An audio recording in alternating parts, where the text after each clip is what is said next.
Bismillahirrahmanirrahim. Assalamualaikum warahmatullahi wabarakatuh. Salam sang sejati. Dalam kesadaran terdapat penyaksian yang tanpa upaya apapun lagi. Lalu, di manakah posisi kita yang sudah tanpa daya dan upaya diri lagi? Hal ini pasti akan terjadi jika diri telah berserah total kepada kehendak Allah semata. Dan itu berarti semua yang kita bicarakan ini itu berada jauh di luar pemahaman kita pada hakikat yang sebenarnya. Karena belajar ilmu tasawuf atau ilmu makrifatullah itu harus dengan rasanya rasa.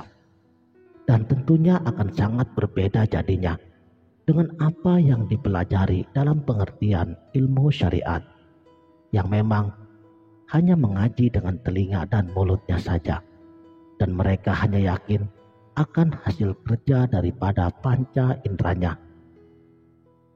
Mengaji ilmu rasa sangatlah diperlukan dalam ilmu mengenal diri ini, ilmu sadar akan Allah, karena hanya dengan mengaji rasa yang dimiliki oleh setiap diri yang batin saja, kita akan benar-benar mengenal dalam arti kenal yang sesungguhnya. Rasa tunggal ialah jasad atau jasmani, yaitu rasa lelah, lemah, dan capai. Kalau rasa lapar dan haus itu bukan milik jasmani, melainkan miliknya nafsu. Mengapa jasmani memiliki rasa tunggal ini?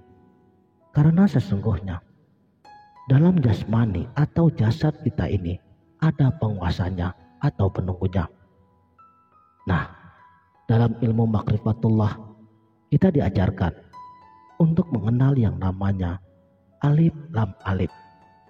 Itulah sebabnya makanya di dalam Al-Qur'anul Karim Allah Subhanahu wa taala telah memerintahkan agar kita mau merawat jasad atau jasmani kita ini. Dan kalau perlu, kita harus menanyakan kepada orang yang sudah ahli atau mereka yang sudah mengerti. Dan jika keadaan seperti ini terus kita perhatikan dengan bersungguh-sungguh, niscaya jasad kita juga tahu terima kasih.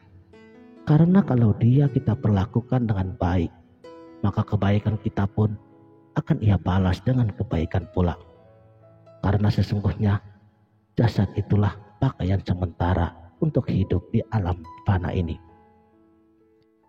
Kalau selama hidup jasad kita rawat dengan bersungguh-sungguh, misalnya seperti kita bersihkan 2 kali sehari, mandi, sebelum puasa kita keramas, sebelum sholat kita berwudu, dan tidak menjadi korban hawa nafsu kita sendiri, serta kita lindungi daripada pengaruh alam.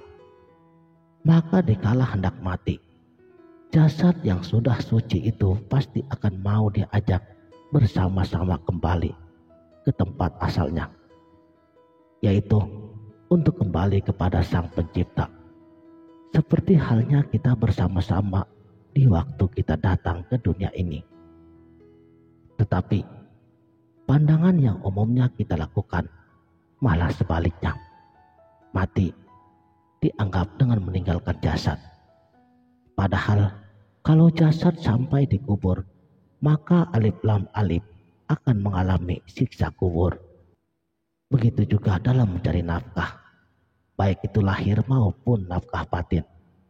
Janganlah mengabaikan jasad. Jangan melupakan waktu istirahat. Sebab itulah Allah menciptakan waktu 24 jam. 8 jam untuk mencari nafkah, 8 jam untuk beribadah, dan 8 jam untuk beristirahat. Dan juga dalam hal berpuasa, jangan juga kita mengabaikan jasad. Sebab itu Allah tidak suka yang berlebih-lebihan. Karena yang suka berlebih-lebihan itu adalah angan-angannya. Karena angan-angan mempunyai sifat selalu tidak merasa puas. Apapun yang datangnya dari luar tubuh dan menimbulkan adanya rasa, maka rasa itu dinamakan rasa yang masih dapat dirasakan. Karena ia adalah milik panca indera kita. Seperti mata, ia senang karena mata dapat melihat sesuatu yang indah, atau tidak senang bila mata melihat hal-hal yang tidak pada tempatnya. Telinga, ia senang karena mendengar suara-suara yang merdu, ataupun ia tidak senang bila mendengar isu atau fitnahan dari orang. Hidung, ia juga senang mencium bebauan yang wangi atau harum, atau ia tidak senang bila ia mencium bebauan yang busuk. Dan kulit kita, ia senang kalau bersinggungan dengan orang yang ia sayangi, dan ataupun ia tidak senang bersinggungan dengan orang yang berpenyakitan. Lidah kita senang makan atau senang minum yang enak-enak, ataupun ia tidak senang bila ia memakan makanan yang busuk. Selanjutnya ialah rasa sejati. Ia akan hadir bila ia terdapat rangsangan dari luar dan juga dari dalam tubuh kita. Ia akan mengeluarkan sesuatu. Pada waktu keluarnya sesuatu tersebut dari tubuh kita, maka akan hadirlah rasa sejati. Dan untuk lebih jelasnya lagi, rasa sejati hadir pada waktu klimaks atau pada waktu melakukan hubungan seksual. Itu dari rasa zahirnya. Sementara dari rasa sejatinya tentunya terlebih nikmat lagi. Makanya Nabi Shallallahu Alaihi Wasallam, beliau bersabda bahwa ibadah itu nikmat. Selanjutnya ialah rasa tunggal jati. Ia sering diperoleh oleh mereka yang sudah dapat melakukan sholat daim. Bila telah sempurna dalam sholat daimnya, jasad dan batinnya akan kembali ke wujud nur. Inilah nikmat yang hakiki. Nikmat senikmat-nikmatnya. Jadi, rasa merupakan asal-usulnya segala sesuatu yang ada. Oleh sebab itu, bila hendak mendalami ilmu makrifat, kita dianjurkan untuk selalu bertindak berdasarkan rasa di dalam rasa. Artinya, jangan membenci, jangan menaruh dendam, jangan iri, jangan syirik, jangan bertindak sembrono, jangan bertindak kasar terhadap sesama manusia, dan lain-lain. Sebab di hadapan Tuhan yang Maha Kuasa, kita ini semua sama, karena masing-masing memiliki rasa. Rasa merupakan lingkaran penghubung antara etika pergaulan antar manusia, juga sebagai lingkaran penghubung pergaulan umat dengan penciptanya. Dan ilmu rasa ini mempunyai arti dan makna yang sangat luas, karena bagai hidup itu sendiri. Apapun yang hidup mempunyai arti, dan apapun yang mempunyai arti, itulah hidup. Sama halnya, apapun yang hidup, ia mempunyai rasa, dan apapun yang mempunyai rasa, itulah hidup.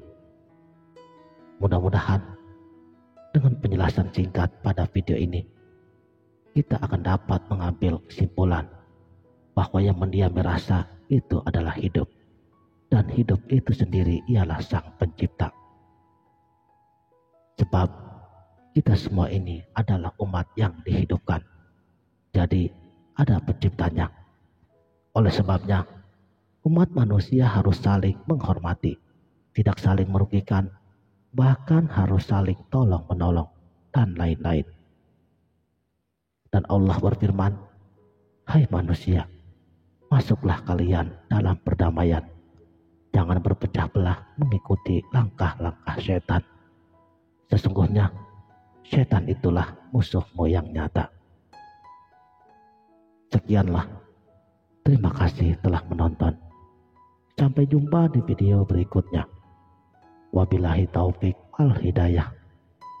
Wassalamualaikum warahmatullahi wabarakatuh.